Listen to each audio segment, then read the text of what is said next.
ओम शांति। आज के महावाक्य बाप दादा के।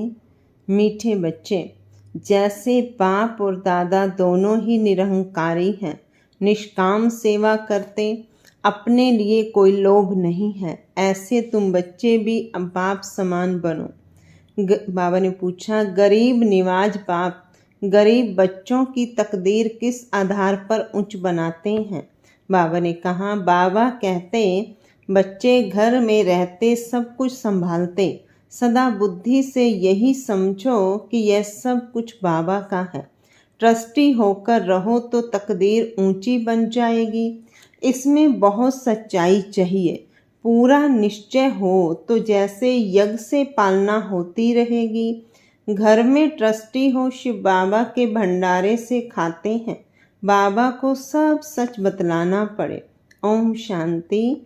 भक्ति मार्ग के सत्संगों से यह ज्ञान मार्ग का सत्संग विचित्र है। तुमको भक्ति का अनुभव तो है, जानते हो अनेक साधु संत भक्ति मार्ग के शास्त्र आदि सुनाते हैं। यहाँ तो बिल्कुल ही उनसे अलग है। यहाँ तुम किसके सामने बैठे हो?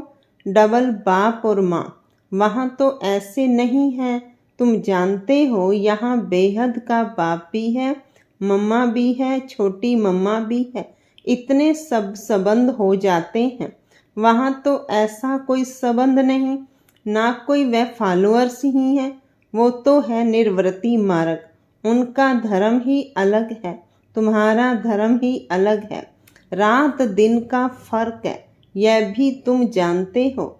लौकिक बाप से अल्पकाल क्षण भंगुर सुख एक जन्म के लिए मिलेगा, फिर नया बाप नई बात। यहाँ तो लौकिक भी है, पारलौकिक भी है और फिर अलौकिक भी है। लौकिक से भी वर्षा मिलता है और पारलौकिक से भी वर्षा मिलता है। बाकी यह अलौकिक बाप है वंडरफुल, इनसे कोई वर्षा नहीं मिलता है।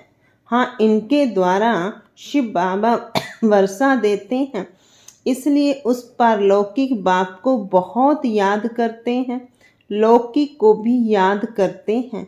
बाकी इस अलौकिक ब्रह्मा बाप को कोई याद नहीं करते। तुम जानते हो यह है प्रजापिता। यह कोई एक का पिता नहीं, प्रजापिता ग्रेट ग्रेट ग्रैंडफादर है। शिव बाबा को ग्रेट ग्रेट ग्रैंडफादर नहीं कहते। लौकिक संबंध में लौकिक फादर और ग्रैंडफादर होता है, यह है ग्रेट ग्रेट ग्रैंडफादर। ऐसे न लौकिक को न परलौकिक को कहेंगे। अब ऐसे ग्रेट ग्रेट ग्रैंडफादर से फिर वर्षा मिलता नहीं। यह सब बातें बाप बैठ समझाते हैं। भक्ति मार्ग की तो बात ही न्यारी है। ड्रामा में वह भी पार्ट है जो फिर चलता रहेगा। बाप बतलाते हैं, तुमने कैसे 84 जन्म लिए हैं। 84 लाख नहीं। बाप आकर अभी सारी दुनिया और हमको राइटियस बनाते हैं। इस समय धर्मात्मा कोई बनता नहीं। पुण्य आत्माओं की दुनिया ही दूसरी है। जहाँ पाप आत्माएं रहती हैं, वहाँ पुण्य आत्माएं नहीं रहती। यहाँ पाप आत्माओं को ही दान पुण्य करती हैं। पुण्य आत्माओं की दुनिया में दान पुण्य आदि करने की दरकार ही नहीं रहती। वहाँ यह ज्ञान रहता नहीं कि हमने संगम पर 21 जन्मों का वर्षा लिया है। नहीं, यह ज्ञान यहाँ बेहद के बाप से तुमको मिलता है, जिससे 21 जन्मों के लिए सदा सुख, हेल्थ, वेल्थ सब मिल जाता है। वहाँ तुम्हारी आयु बड़ी होती है। नाम ही है अमरपुरी। कहते हैं शंकर ने पार्वती को कथा सुनाई। सूक्ष्म वतन में तो यह बातें होती नहीं, सो भी अमर कथा एक को थोड़े ही सुनाई जाती है। यह है भक्ति मार्ग की बातें, जिस पर अभी तक खड़े हैं। सबसे बड़ा गपोड़ा है ईश्वर को सर्वव्यापी कहना। यह डिफेम करते हैं। बेहद का बाप जो तुमको विश्व का मालिक बनाते हैं, उनके लिए कहते हैं सर्वव्यापी है। ठिक्कर बित्तर में कण कण में है। अपने से भी जास्ती गिलानी कर दी। मैं तुम्हारी कितनी निष्काम सेवा करता हूँ, मुझे कुछ भी लोभ नहीं है कि पहला नंबर बनूं, नहीं, औरों को बनाने का रहता है। इसको कहा जाता है निष्काम सेवा। तुम बच्चों को नमस्ते करते हैं, बाबा कितना निराकार निरहंकारी है, कोई अहंकार नहीं, कपड़े आदि भी वही हैं, कुछ भी बदला नहीं है। नहीं तो वह लोग सारी ड्रेस बदली करते हैं, इनकी ड्रेस वही साधारण है। ऑफिसर्स की ड्रेस भी बदलाते हैं, इनकी तो वही साधारण पहरवाइश है, कोई फर्क नहीं।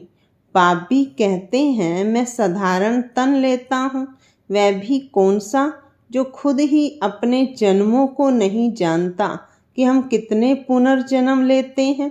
वह तो 84 लाख कह देते हैं। सुनी सुनाई बातें हैं, इससे फायदा कुछ नहीं। डराते हैं ऐसा काम किया तो गधा कुत्ता आदि बनेंगे, गाय का पूंछ पकड़ने से तर जाएंगे। अब गाय कहाँ से आई? स्वर्ग की गाय ही अलग होती हैं, वहाँ की गायें बहुत फर्स्ट क्लास होती हैं। जैसे तुम 100% संपूर्ण, तो गायें भी ऐसी फर्स्ट क्लास होती है। श्री कृष्ण कोई गऊ नहीं चराते हैं, उनको क्या पड़ी है, यह वहाँ की ब्यूटी दिखाते हैं। बाकी ऐसे नहीं कि श्री कृष्ण ने कोई गऊएं पाली हैं, श्री कृष्ण को गवाला बना दिया है। कहाँ सर्वगुण संपन्न सतयुग का फर्स्ट प्रिंस और कहाँ गवाला, कुछ भी समझते नहीं है। क्योंकि देवता धर्म तो अब है नहीं, यह एक ही धर्म है जो प्रायलोप हो जाता है। यह बातें कोई शास्त्रों में नहीं है। बाप कहते हैं यह ज्ञान मैं तुम बच्चों को देता हूँ विश्व का मालिक बनाने के लिए। मालिक बन गए फिर ज्ञान की दरकार नहीं। ज्ञान हमेशा अज्ञानियों को दिया जाता है। गायन है ज्ञान सूर्य पर गटा, अज्ञान अंधेर विनाश। अभी बच्चे जानते हैं सारी दुनिया अंधियारे में है। कितने ढेर सत्संग है। यह कोई भक्ति मार्ग नहीं है, यह है सदगति मार्ग। एक बाप ही सदगति करता है। तुमने भक्ति मार्ग में पुकारा है कि आप आएंगे तो हम आपके ही बनेंगे। आप बगैर दूसरा ना कोई, क्योंकि आप ही ज्ञान का सागर, सुख का सागर, पवित्रता का सागर, संपत्ति का सागर हो। संपत्ति भी देते हैं ना, कितना माला माल कर देते हैं। तुम जानते हो हम शिव बाबा से 21 जन्मों के लिए झोली भरने आए हैं, अर्थात नर से नारायण बनते हैं। भक्ति मार्ग में कथाएं तो बहुत सुनी, सीढ़ी नीचे उतरते ही आए। चढ़ती कला कोई की हो ना सके। कल्प की आयु भी कितनी लंबी चौड़ी कर देते हैं। ड्रामा की ड्यूरेशन को लाखों वर्ष कह देते हैं। अब तुमको पता पड़ा है कल्प है ही 5000 वर्ष का, मैक्सिमम है 84 जन्म और मिनिमम है 1 जन्म। पीछे आते रहते हैं, निराकार झाड़ है ना। फिर नंबरवार आते हैं पार्ट बजाने। असल में तो हम निराकारी झाड़ के हैं। फिर वहाँ से यहाँ आते हैं पार्ट बजाने। वहाँ सब पवित्र रहते हैं, परंतु पार्ट सबका अलग अलग है। यह बुद्धि में रखो, झाड़ भी बुद्धि में रखो। सतयुग से कलयुग अंत तक यह बाप ही बताते हैं, यह कोई मनुष्य नहीं बताते, दादा नहीं बताते हैं। एक ही सतगुरु है जो सर्व की सदगति करते हैं, बाकी तो सब गुरु हैं। भक्ति मार्ग के कितने कर्म कांड हैं। भक्ति मार्ग का शो कितना है, यह रुंड का पानी है। इसमें ऐसे फंसे हैं जो कोई निकालने जाते हैं तो खुद ही फंस जाते हैं। यह भी ड्रामा की नूंद है, कोई नई बात नहीं। तुम्हारा सेकंड सेकंड जो पास होता है सारा ड्रामा बना हुआ है। तुम जानते हो अब हम बेहद के बाप से राजयोग सीख नर से नारायण विश्व का मालिक बनते हैं। तुम बच्चों को यह नशा रहना चाहिए। बेहद का बाप 5-5 हजार वर्ष के बाद भारत में ही आते हैं। वह शांति का सागर, सुख का सागर है। यह महिमा पारलौकिक बाप की ही है। तुम जानते हो यह महिमा बिल्कुल ठीक है। सब कुछ एक से मिलता है। वही दुख हरता सुख करता है। जिसके सामने तुम बैठे हो, तुम अपने सेंटर पर बैठे होंगे तो कहाँ योग लगाएंगे? बुद्धि में आएगा शिव बाबा मधुबन में है, उनको ही याद करते हो। शिव बाबा खुद कहते हैं, मैंने साधारण बूढ़े तन में प्रवेश किया है फिर से भारत को स्वर्ग बनाने। मैं ड्रामा के बंधन में बांधा हुआ हूँ, तो मेरी कितनी गलानी करते हो। मैं तुमको पूजनीय बनाता हूँ। कल की बात है, तुम कितनी पूजा करते थे। तुमको अपना राज्य भाग्य दिया, सब गंवा दिया। अब फिर तुमको विश्व का मालिक बनाता हूँ। कब किसकी बुद्धि में नहीं बैठेगा। यह है दैवी गुण वाले देवताएं। यह है तो मनुष्य, कोई 80-100 फुट लंबे तो नहीं हैं। ऐसे तो नहीं कि उन्हों की आयु बड़ी है इसलिए छत जितने बड़े होंगे। कलयुग में तुम्हारी आयु कम हो जाती है। बाप आकर तुम्हारी आयु बड़ी कर देते हैं। इसलिए बाप कहते हैं हेल्थ मिनिस्टर को भी समझाओ, बोलो हम आपको ऐसी युक्ति बताएं जो कभी बीमार नहीं होना पड़े। भगवानुवाच, अपने को आत्मा समझ, माँ में कम याद करो तो तुम पति से पावन एवर हेल्दी बन जाएंगे। हम गारंटी करते हैं, योगी पवित्र होते हैं तो आयु भी बड़ी होती है। अभी तुम राजयोगी राज ऋषि हो। वह सन्यासी तो कभी राजयोग सिखला ना सके। वो कहते हैं गंगा पतित पावनी है, वहाँ दान करो। अब गंगा में थोड़ी दान किया जाता है। मनुष्य पैसे डालते हैं, पंडित लोग ले जाते हैं। अब तुम बाप द्वारा पावन बन रहे हो। बाप को देते क्या हो? कुछ नहीं। बाप तो दाता है। तुम भक्ति मार्ग में ईश्वर अर्थ गरीबों को देते थे, गोया पतितों को देते थे। तुम भी पतित, लेने वाले भी पतित। अब तुम पावन बनते हो। वो पतित को दान करते हैं।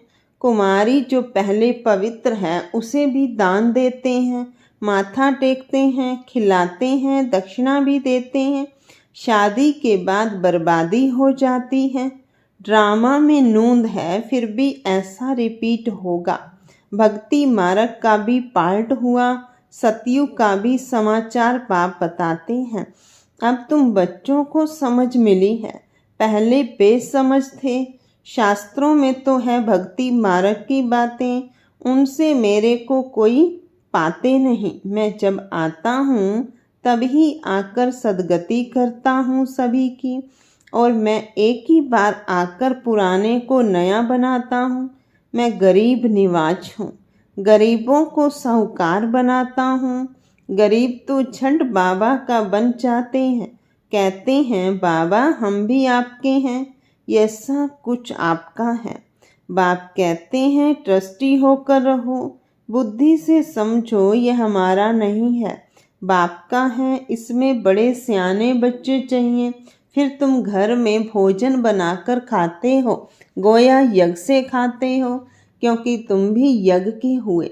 यह सब कुछ यज्ञ का हो गया। घर में भी ट्रस्टी होकर रहते हो तो शिव बाबा के भंडारे से खाते हो, परंतु पूरा निश्चय चाहिए। निश्चय में गड़बड़ हुई तो हरिश्चंद्र का मिसाल देते हैं। बाबा को तो सब कुछ बताना है। मैं गरीब निवाज हूँ। गीत की लाइन है, आखिर वह दिन आया आज। आधा कल्प भक्ति में याद किया, अब आखिर मिला। अभी ज्ञान जिंदाबाद होना है, सतयुग जरूर आना है। बीच में है संगम, जिसमें तुम उत्तम से उत्तम पुरुष बनते हो। तुम पवित्र प्रवृत्ति मार्ग वाले थे, फिर 84 जन्म के बाद अपवित्र बनते हो, फिर पवित्र बनना है। कल पहले भी तुम ऐसे ही बने थे। कल पहले जिसने जितना पुरुषार्थ किया है वह करेंगे, अपना वर्षा लेंगे। साक्षी हो देखते हैं। बाप कहते हैं तुम मैसेंजर हो, और तो कोई मैसेंजर पैगंबर होते नहीं। सतगुरु सदगति करने वाला एक है। अन्य धर्म नेताएं आते हैं धर्म की स्थापना करने, तो गुरु कैसे ठहरे? मैं तो सबको सदगति देता हूँ। अच्छा, मीठे मीठे सिक्की लदे बच्चों प्रति माता पिता बाप दादा का याद प्यार और गुड मॉर्निंग। रूहानी बाप की रूहानी बच्चों को नमस्ते। रूहानी बच्चों की रूहानी बाप दादा को नमस्ते। नमस्ते बाबा, नमस्ते, गुड मॉर्निंग। धारणा के लिए मुख्य सार है। पहली पॉइंट है, सदा इसी नशे में रहना है कि शांति सुख संपत्ति का सागर बाप हमें मिला है। हमें सब कुछ एक से मिलता है। ऐसे बाप के हम सन्मुख बैठे हैं, वह हमें पढ़ा रहे हैं। दूसरी पॉइंट, अपना अहंकार छोड़ बाप समान निष्काम सेवा करनी है। निरहंकारी होकर रहना है। मैसेंजर पैगंबर बन सबको पैगाम देना है। वरदान है, सर्व पदार्थों की आसक्तियों से न्यारे अनासक्त प्रकृति जीत भव। सर्व पदार्थों की आसक्तियों से न्यारे अनासक्त प्रकृति जीत भव। अगर कोई भी पदार्थ कर्म इंद्रियों को विचलित करता है, अर्थात आसक्ति का भाव उत्पन्न होता है, तो भी न्यारे नहीं बन सकेंगे। इच्छाएं ही आसक्तियों का रूप है। कई कहते हैं इच्छा नहीं है लेकिन अच्छा लगता है, तो यह भी सूक्ष्म आसक्ति है। इसकी महीन रूप से चेकिंग करो कि यह पदार्थ अर्थात अल्पकाल सुख के साधन आकर्षित तो नहीं करते हैं। यह पदार्थ प्रकृति के साधन हैं। जब इनसे अनासक्त अर्थात न्यारे बनेंगे, तब प्रकृति जीत बनेंगे। स्लोगन है, मेरे मेरे के झमेलों को छोड़ बेहद में रहो, तब कहेंगे विश्व कल्याणकारी। मेरे मेरे के झमेलों को छोड़ बेहद में रहो, तब कहेंगे विश्व कल्याणकारी। अच्छा, ओम शांति, ओम शांति।